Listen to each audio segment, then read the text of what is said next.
1984 es una novela distópica escrita por George Orwell y publicada en 1949. La historia se desarrolla en un futuro distante en el que el mundo está gobernada por tres superpotencias en constante guerra: Euroasia, Oceanía y Asia Oriental. La novela se centra en la vida de Winston Smith, un hombre que trabaja en el Ministerio de la Verdad de Oceanía, un lugar donde se dedican a manipular la información que hacen llegar a la población para mantenerlos en alerta de constante guerra y aferrar sus esperanzas en el gobierno. Cuando una mujer aparece en su vida, Winston comienza a cuestionar con mayor severidad la naturaleza de su mundo. Pero antes de abundar en la historia, pongamos un poco de contexto. ¿Quién es su autor? George Orwell. George Orwell fue un escritor y periodista británico nacido en Motihari, India, en 1903, con el nombre de Eric Arthur Blair. Es conocido por sus obras literarias como Rebelión en la Granja y 1984, que se han convertido en clásicos de la literatura distópica y han influido en la cultura popular. Orwell fue educado en Inglaterra y después de graduarse de la escuela se unió a la Policía Imperial India, pero abandonó el trabajo después de 5 años. Luego se dedicó al periodismo y la escritura y durante la Guerra Civil Española luchó en el bando republicano. Orwell también fue un activista político y simpatizante de la izquierda, aunque también criticó a menudo a la Unión Soviética y al comunismo. Orwell es conocido por su estilo de escritura claro y directo. Sus obras exploran temas como el poder, la política, la pobreza y la injusticia social, y han influido en la literatura y en la cultura en todo el mundo. Orwell falleció en enero de 1950, a la edad de 46 años después de una larga batalla contra la tuberculosis. Un poco antes de su fallecimiento se da la publicación de esta exitosa novela en 1949, justo después de terminada la Segunda Guerra Mundial, cuando la influencia del comunismo soviético se dispara con la intención de permear su política en todo el mundo frente al capitalismo occidental. En la novela queda plasmado el miedo de Orwell al control totalitario del Estado sobre la vida de las personas, y queda como una crítica e incluso una advertencia sobre los peligros del totalitarismo y pérdida de libertad individual. Así, Orwell imagina una realidad hipotética de lo que podría convertirse el mundo en unas décadas. En la novela, el gobierno de Oceanía está dirigido por una organización política, simplemente conocida como el Partido, y su líder, el Gran Hermano, o Big Brother, quien es supuestamente omnipresente y omnipotente. La sociedad está completamente controlada por el partido, que utiliza la vigilancia constante y la propaganda para mantener el control sobre la población. El lenguaje también ha sido modificado y simplificado para evitar la expresión de ideas subversivas, y cualquier forma de pensamiento crítico es reprimido. En ese contexto, nuestro protagonista Winston, de 39 años, trabaja en el Departamento de la Verdad, que no es más que un lugar donde se escriben y manipulan las noticias que se dan a conocer a los ciudadanos. Ahí se dedica a borrar de la historia a cualquier indicio de que algún traidor alguna vez existió, o también para crear de la nada la historia de un gran y patriótico héroe que sirva de inspiración a la población. Es a través de los llamados agujeros de memoria, que son unos conductos que llevan hacia incineradores, que se deshacen de las noticias, libros e imágenes que hablan de un hecho que no convenga a los intereses del partido. Winston solo cumple con su trabajo, pero en el fondo no solo está en desacuerdo con las prácticas del partido, sino que lo odia con todo su corazón. Sin embargo, Winston finge estar apegado a los valores y costumbres del partido para evitar ser arrestado y ejecutado, como a menudo suele pasar cuando alguien cuestiona, aunque sea solo con el pensamiento, la ideología del partido. En este mundo la amistad, el sexo fuera del matrimonio y el amor están prohibidos, ya que se consideran actos de rebeldía que derivan en un menor compromiso con el partido y afecto hacia el Gran Hermano. Así, la vida de Winston es solitaria y miserable, hasta el día en que una policía de la patrulla antisexo, como es conocido el organismo que se dedica a eliminar o bloquear todo el contenido de índole sexual, choca accidentalmente con él. Pero en medio del choque también le deja una nota de papel en la mano de Winston. Él se levanta y luego de asegurarse de que nadie pueda verlo, lee la nota de la policía. Al parecer, ella lo invita a verse a solas. Winston teme que esto sea una trampa que lo lleve a su ejecución, pero la curiosidad de saber si se equivoca puede más con él y accede a tener una especie de cita con ella en un bosque alejado de la ciudad donde las cámaras y los soldados no puedan espiarlos. La policía es una hermosa joven de 26 años llamada Julia, que le confiesa a Winston estar tan inconforme con las absurdas leyes del partido como él. Para Winston, esto significa una grata sorpresa. Ahora sabe que no está solo y que sus quejas internas contra el partido no son una locura. Ella le propone además que tengan relaciones, a lo que Winston acepta maravillado. Se nos cuenta que Winston en el pasado estuvo casado con una mujer que estaba totalmente entregada al partido y sus reglas. Cuando mantenían relaciones, era algo bastante incómodo, pues ella trataba este acto como solo un deber por cumplir con el partido, para procrear, en lugar de un acto de amor o placer. Para Winston, en cambio, vivir esta experiencia con Julia es algo en verdad revelador. Tener relaciones con una hermosa joven de la patrulla antisexo se convierte en el acto más puro de rebeldía, donde lo menos importante es la pureza del mismo.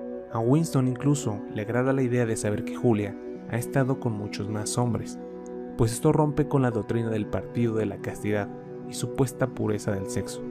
El rebelarse al partido y sus hostigantes límites vuelve todo más placentero. Enamorarse de Julia resulta tan sencillo para Winston que no le importa repetir este mismo acto varios días a pesar del alto riesgo de ser descubiertos y arrestados. Winston acuerda con un amigable anciano rentarle una habitación secreta donde pueda reunirse con Julia cada tanto para estar a solas. Y así lo hacen por un buen tiempo, hasta que conocen a otro rebelde llamado O'Brien. O'Brien es un destacado miembro del partido y del organismo llamado Ministerio del Amor. Winston ve en O'Brien a un posible aliado que les ofrece la oportunidad de unirse a la resistencia secreta contra el partido, conocida como la Hermandad. En una reunión secreta, O'Brien les explica a Winston y a Julia que pertenecer a la Hermandad significa un compromiso total en el intento por derrocar al partido del poder.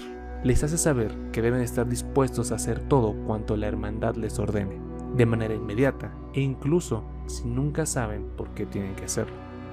Deben estar dispuestos a ser arrestados y ejecutados por el partido, a traicionar a sus compañeros si se les ordena, a robar, a matar, a torturar, a esparcir enfermedades de toda clase. Julia y Winston responden que aceptan, incluso cuando les preguntan si estarían dispuestos a derramar ácido sobre el rostro de niños. Ellos están dispuestos a todo, pero cuando les preguntan si están dispuestos a separarse por la hermandad, ellos responden que no. Es bueno saberlo, les dice O'Brien, y acuerdan que luego de esto les dará instrucciones de qué hacer. Pasan los días sin saber nada de O'Brien. Julia y Winston se siguen reuniendo en esa habitación secreta que rentan. Se encuentran desnudos en la cama cuando son sorprendidos por una voz de radio que les hace saber que están arrestados. El anciano amigable aparece en la habitación con uniforme militar y un rostro más juvenil, acompañado de otros oficiales. Todo este tiempo, Julia y Winston han sido espiados por la policía que los arresta. Son llevados entonces al Ministerio del Amor, donde los separan. Winston teme que sea la última vez que ve a Julia. O'Brien vuelve a aparecer, pero esta vez en uniforme militar, siendo el dirigente principal en el Ministerio del Amor, donde se les tortura física y psicológicamente, buscando la confesión de su rebeldía. Winston le pregunta a O'Brien si la hermandad siquiera existe, y este contesta que sí, pero que solo es un invento del partido para atrapar a los desertores como él y que nadie vendrá a buscarlo. Winston ha perdido la noción de cuántos días o semanas ha estado encerrado, sometido a torturas de todo tipo. Winston pide que solo lo maten, pero O'Brien le explica que está enfermo y primero debe ser curado. Es a través de dolorosos castigos que O'Brien logra que Winston acepte que a veces 2 más 2 son 5 si el partido así lo dice. Pero cuando le pide traicionar a Julia y aceptar que ama al gran hermano, este se opone, por lo que O'Brien se da cuenta que requerirá medidas extremas.